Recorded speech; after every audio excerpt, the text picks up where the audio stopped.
Hello and Hi. welcome to another Nerd Rant. This time, continuing from where we stopped last time when we talked about ML ops, we slowly dived into the topic Python versus Vex versus. I think it's an interesting topic because you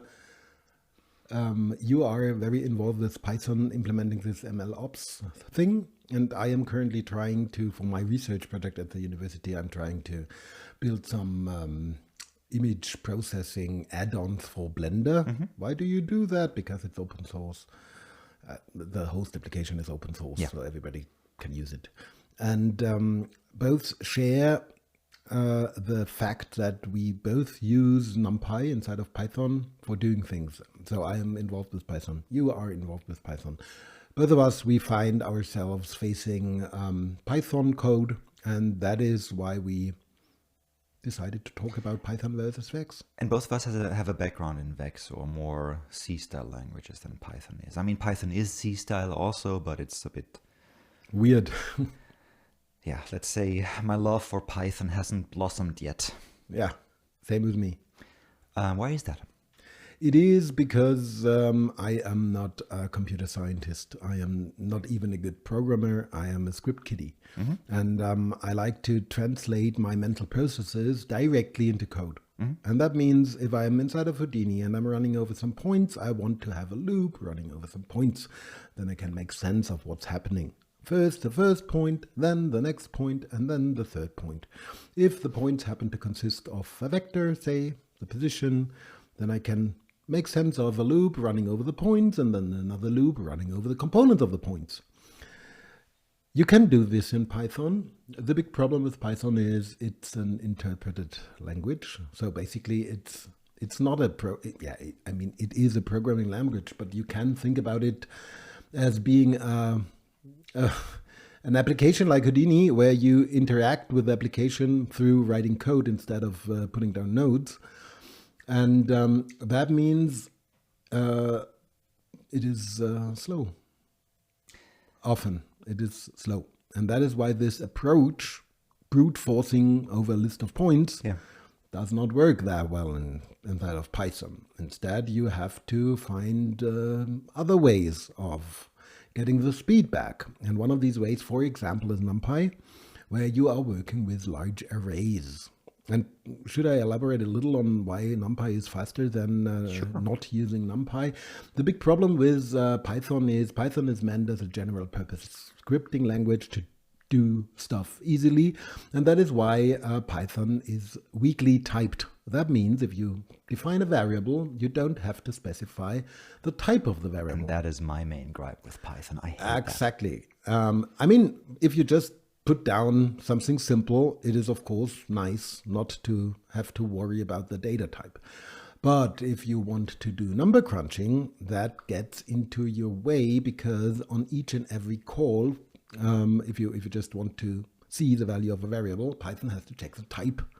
And the way, I won't go into detail here, but the way that Python puts all the variables into memory is not very efficient.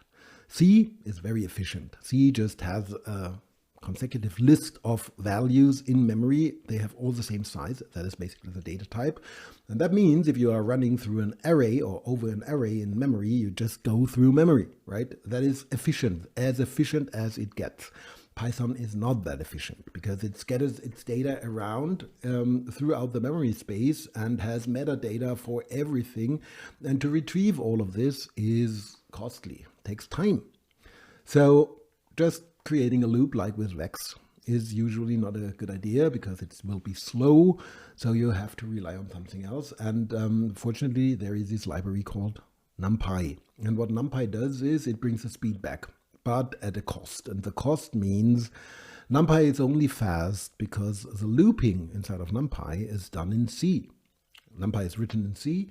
And that means instead of writing a loop that goes over each element, you just create a large array. And then you create a function or a method or anything that operates on the array. Single instruction, multiple data. That means if you, for example, you have an array of points and you want to move them by a vector of, say, 1, 0, 0. With the loop, you go over all the elements and add the vector to each element. With NumPy, you get a large array, and then you can just take the array and add the vector to the array. What then happens is, then everything is passed on to NumPy, and NumPy will loop inside of its C-compiled code over the elements and add the vector, and this will be fast, but it is very complicated regarding syntax. Because instead of writing a nice loop, you have an array, and you write array plus vector. And of course, this is just one line of code, but for me it's a lot more confusing than seeing the actual loop there, understanding what's going on. I have to infer from my knowledge of the documentation of NumPy that NumPy will treat this array in this way, and then you have this slicing syntax all the time where you have to reference individual elements of the array. All of this to me is not easy to read and very confusing. Same for me. I must say that the biggest help with that has been ChatGPT, because it's good at solving the NumPy syntax for you. It's terrible at solving larger problems, but it's really good NumPy help. No, it is, absolutely. And it is possible to find your ways around this. And if you have more experience, of course, it's nice to write Python, and experienced Python developers will probably laugh at us for having problems with this. And it's not that I have problems with it. It's just that I find it to be a little bit in my way. With Vex, I just sit down without any plan, because I'm not a computer scientist.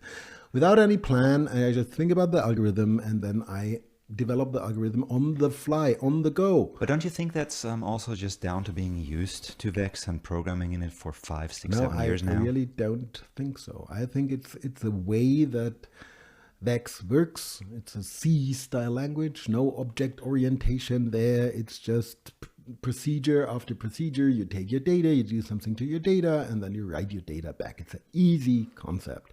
And if you want to do something to multiple things, you loop over them.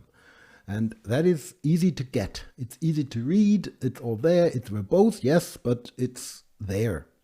And of course, there are a lot of things that are not doable with Vex as complicated application frameworks and stuff.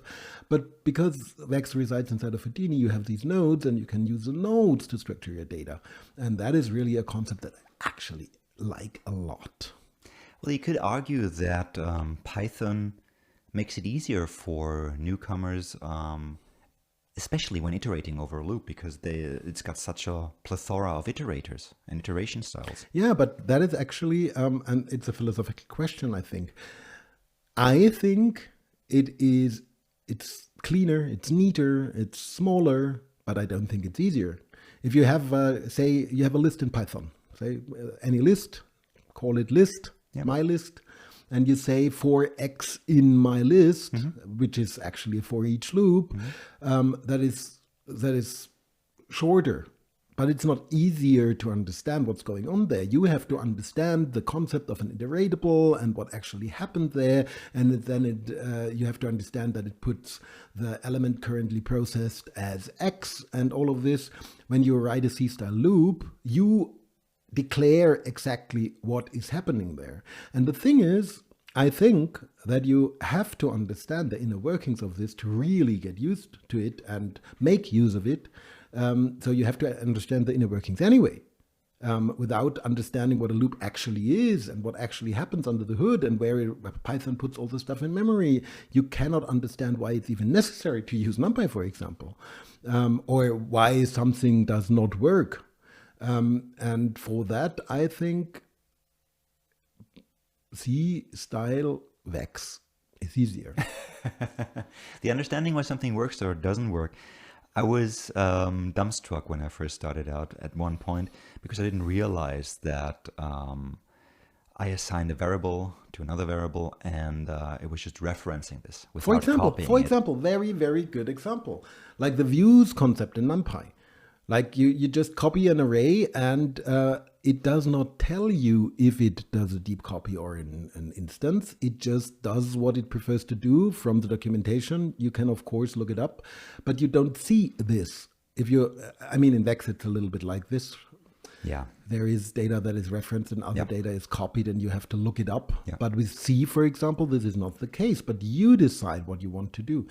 The point that I'm trying to make is, you have to understand the difference between a data deep copy and a data instance in both cases. And if the syntax abstracts this away and is just short and concise, it lures you into thinking that you don't have to understand this. Yeah. And then you change, I don't know, the fourth value of your array, and suddenly your other variable got changed and you don't get what's happening there. That is what I find. But I mean, all the discussion is just hypothetical in a sense, because there is things you can do with Vex and there is things that you can do with Python. And I think it is necessary to learn Python. Yeah, absolutely. I mean, we came from this from a perspective of MLOps, machine learning. There are just so many libraries that are there. I'm not sure if they are well implemented, but they work. Yeah, They are implemented in contrast to pure Vex, pure C, or even processing or Arduino. Just the ability to solve linear systems, the ability to just use machine learning libraries. You just have... Not only that, if you want to connect to the internet, you just get a socket connector from a library. If you want to write a JSON file, you just do so. You don't have to bother with string processing or anything. That is a big plus, of course. Python to me is just a really elaborate glueware at this point. Yes, feels like it. Yeah, I mean, I wouldn't want to write a quote-unquote serious algorithm within Python, let's call it that. Yeah. But you will need it. And for me, it's a very important question, because I'm thinking about how to teach newcomers, beginners, students, how to code as a creative tool. Yeah. And the big question is what language to use. Did you find a solution for that? Not did you find an really. answer? I mean, there are candidates. Vex is not an option, I think, because it's limited to Houdini, and Houdini itself is complicated enough to appear only later in the curriculum. So for the very beginning, I think Houdini is too complicated, so Vex will be too complicated. So the two things that come to my mind when I think about programming languages for beginners is due to the broad usage of them, Python and JavaScript. Because with JavaScript you have libraries like P5.js, for example, where you can just get your hands dirty, your feet wet, can directly dive in and see visual examples of what you're doing, or visual results, which is very important for beginners. And I would lean towards the JavaScript side of things due to the similarity in syntax to C. I like it, and if you go on with programming, I don't know, if you want to do games and you might want to use Unity, you will sooner or later find yourself in front of a C# compiler. Or if you want to do something using Unreal and you don't want to rely solely on blueprints, you want to write C++. And if you want to dive into Houdini, you will find Vex there. So having the C syntax with all the braces and the semicolon after every line and everything is not a bad idea. But then the use of JavaScript outside of the realm of web development is limited, I'd say. There is P5.js, but that's it. True. But I mean, so from a gut feeling, I would have started with P5.js too. So I think that's a very accessible, very easy way into programming, especially coming from a creative side of things. And it's accessible. It runs in the browser. You've got the editor. True. You've got immediate visual feedback. But I think there's also value in transitioning from one programming language to the other after a semester or two. Because at some point, you will be exposed to Java. It's valuable having it in your tool bag, and with JavaScript as well as Python, I think you cover like at least a third of most applications that are out there, period. Yeah, that's true. It's just that I think it's important to maybe start with JavaScript, but then switch to Python, just because of its spread, its usage everywhere. It's just very, very helpful, because you can, just from the back of my hand, you can do all this machine learning stuff with it. Speaking of Python now, not Python, JavaScript. Python, yeah. You can write add-ons or plugins or additions for all the large programs that you use, be it Cinema 4D or Houdini or Blender or Nuke or whatever. Most of them implement Python. Yeah. I mean, that is different with the Adobe lineup. They use JavaScript, but everything else is just Python. And especially nowadays with machine learning, I think, having a look into Python is not the worst thing to do. And what a lot of people do not realize is you can just use Python to automate your computer, right? Yeah, You can just absolutely. install it into the path variable, and then Yep. you have it in your terminal. And Yep. you can just, I don't know, if you quickly want to sort some files, you can just do so. Yeah. Speaking of teaching, coding, teaching programming, teaching maybe basic computer sciences to students, we talked on this previously, not on the Nerd Rant here, but in private. What do you think? How do you get them? How do you get visually minded people? How do you get them to program? That's a very, very interesting question, because I have very strong opinions on this one, and I think they are wrong.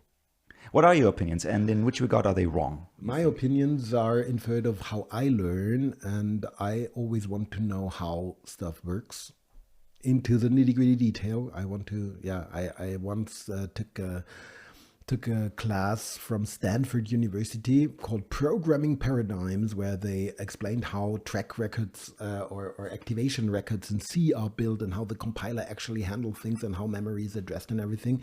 I want to learn this because from this I can understand what's going on. And my approach was that everybody should learn this. That is wrong. That does not work. No, I think the opposite is true. You don't have to understand a thing. You just have to start. You have to quickly start doing stuff yourself, not listening to a professor. Do stuff yourself and see results. I'm talking to students a lot about mathematics in school, and no wonders, because I'm with the design faculty. Most of the students there have an interesting relationship to mathematics. It did not click with them in school, with most of them. It did not click. And it did not click with me in school. Me neither, yeah. And that is probably due to the lack of output examples. So what is happening visually, intuitively graspable. Yeah. And then the why. The big question of why should I learn this is not addressed in school. In school, I mean, it depends, of course, but at the school where I went to, it was like you have to learn mathematics because it's important.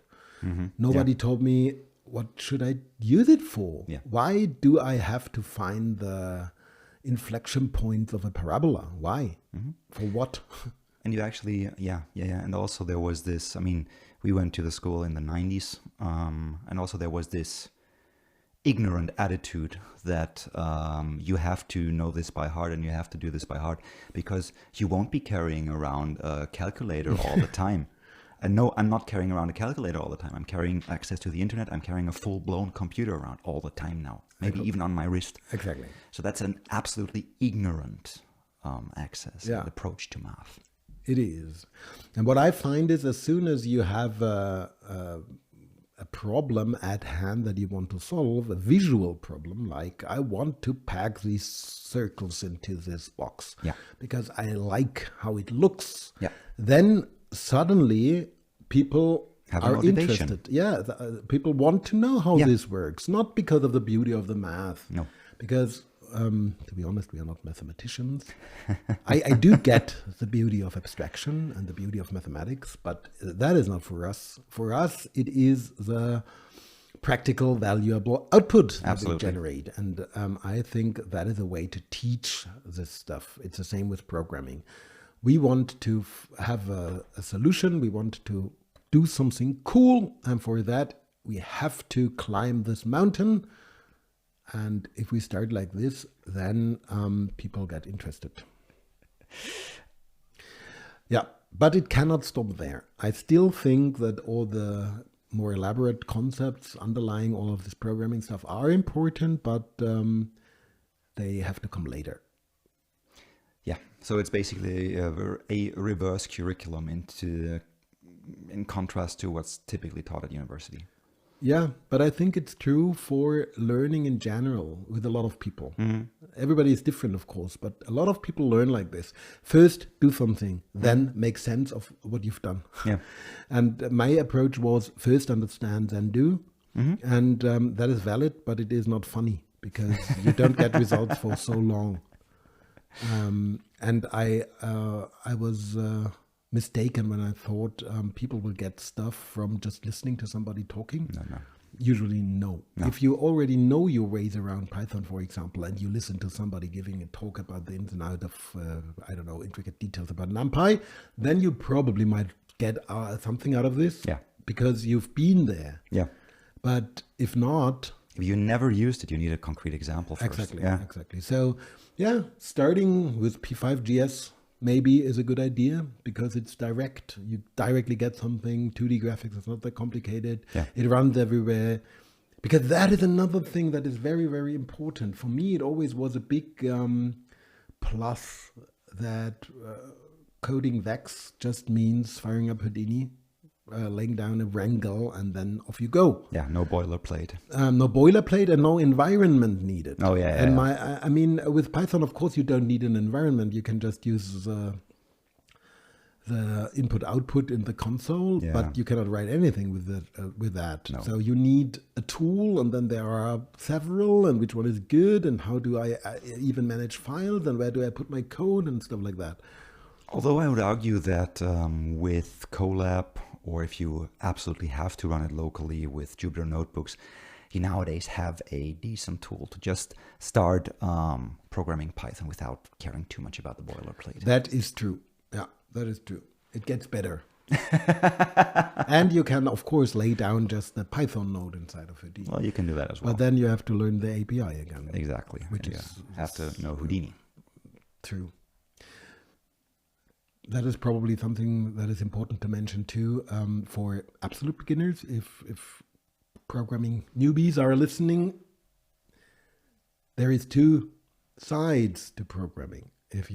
And it doesn't matter if you decide to use Vex or Python. You have to understand Python, but you then have to understand the API that you're working with. And that is two different things. Yeah. So I can write Python for Houdini, but this knowledge will not help me much writing Python for Nuke. Yeah. The thing is that these APIs are usually structured in a very different way, in a very different paradigm. Yes. It's not even the case that you say, well, accessing a point data in Houdini goes like this, and in Cinema 4D you can do it the same. No, it's usually totally different. And that is when understanding a little bit about the principles helps, because then you can understand, well, they do it this way because... The thing is, with creatives or with design or with creative coding, if you want, so I think it's still valuable to get the theory of computer sciences, but in contrast to computer sciences, you don't have to occupy yourself with the intricacies. So control structures, variables, all fine, but then compiler bow, maybe not. Yeah, maybe not, and thankfully so. Anything to add? Any infamous last words? No, my summary would be if you want to start, JavaScript and Python is probably a good idea. Then use Vex, and being able to understand that the concepts of programming are the same. Yeah. And the syntax does not matter that much. Then you got programming, right? It's just that easy. It's just that easy. Yeah. Do it. Do it. Start programming or not, if you want to. P5.js is a good start, I think. And then there's also a brilliant series by Daniel Schiffman, Coding Train, covering the computer science basics and basics of P5.js. Yeah, I like that one a lot. Yeah. All right. That's it for coding. So until next time, it's cheers and goodbye. Goodbye.